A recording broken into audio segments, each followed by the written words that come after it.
እዙይ ድምጽ ራዲዮ ኤረና እዩ። ዕለታዊ ዜና وعلى حبرة أفريقيا بب مدرخ بزكايدو لزلو وان ጉዳይ ኤርትራዊ ሽወደናዊ ዳዊት ይሳቅን ኣብ ቀይዲ ዝርከቡ ኤርትራውያን ጋዜጠኛታትን ዝምልከት ቀሪቡ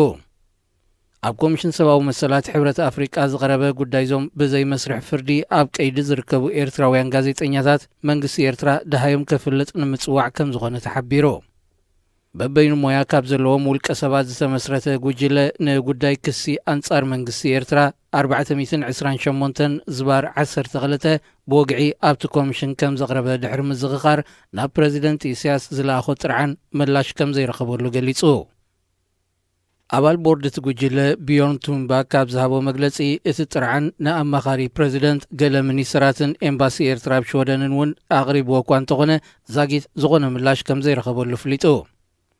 እቲ አንጻር መንግስቲ ኤርትራ ዝቀረበ ክሲ ኣብ 2017 እዩ ንህዝቢ ክፉት ኮይኑ ኮሚሽን ሰብአዊ መሰላት ሕብረት ኣፍሪቃ ኣብ ጸብጻቡ መንግስቲ ኤርትራ 6 ዓንቀጻት ኮሚሽን ጥሒሱ ከም ዘሎ ይገልጽ መንግስቲ ኤርትራ ንሓያሎ ዓመታት ዜጋታቱ ብዘይ ሕጋዊ መስርሕ ፍርዲ ክቕይድን ክስውርን ምጽንሑ ዝፍለጥ እኳ እንተኾነ ካብ ኣህጉራዊ ማሕበረሰብ ዓለም ዝግባእ ጸቕጢ ኣይተገብረሉን ክብሉ እዮም ኤርትራውያን ተጣበቕቲ መሰላት ዝኸሱ መበል 7 ፍሉይ ዋዕላ ኢጋድ ጎንጎነቲ ንመበል 33 ጊዜው ስሩዕ ኣኺቡ ዘካይድ ዘሎ ሕብረት ኣፍሪቃ ተጋቢዩ ካብ ከተማ አዲስ አበባ ዝተመሓላለፈ ዜና ከም ዘመልክቶ ቆንስል ሚኒስትራት ኢጋድ ኣብ ዋዕሉ ንጉዳይ ደቡብ ሱዳን ዝያዳ ተኩሮ ከም ዝሃበ ተገሊጹ ኣብቲ ዋዕላ ኩሎም ወገናት ደቡብ ሱዳን ሰላማዊ ፍታሕ ረኺቦም ህዝቢ ሰላማዊ መነባብሮ ክገብርን ሃገሩ ክሃንጽን ኢጋድ ተሩ ክዕዝዝ ከም ዝግባእ ኣብ ስምምዕ ተበጺሑ ኣብ ተመሳሳሊ ዜና ንኩሎም ወገናት ደቡብ ሱዳን ዝሓቁፍ ሓድሽ መንግስቲ ንምምስራት ዝተዋሃበ ናይ ግዜ መቓን ኣኺሉ ክነሱ ኣብቲ ሃገር ዝኾነ ናይ ሰላም ተስፋ ይረአ ከም ዘየለ ውድብ ሕቡራት ሃገራት ገሊጹ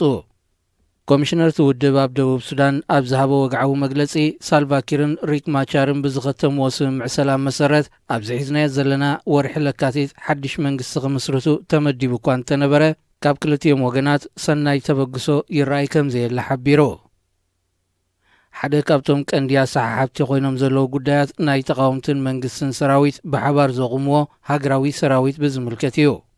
መንግስቲ ደቡብ ሱዳን ነቲ ዕማም ከሳልጥ ሓላፍነት ወሲዱ እኳ እንተነበረ ብሰንኪ ሕፅረት ባጀት ክሳለጥ ኣይከኣለን ከም ዝበለ ውድብ ሕቡራት ሃገራት ኣመልኪቱ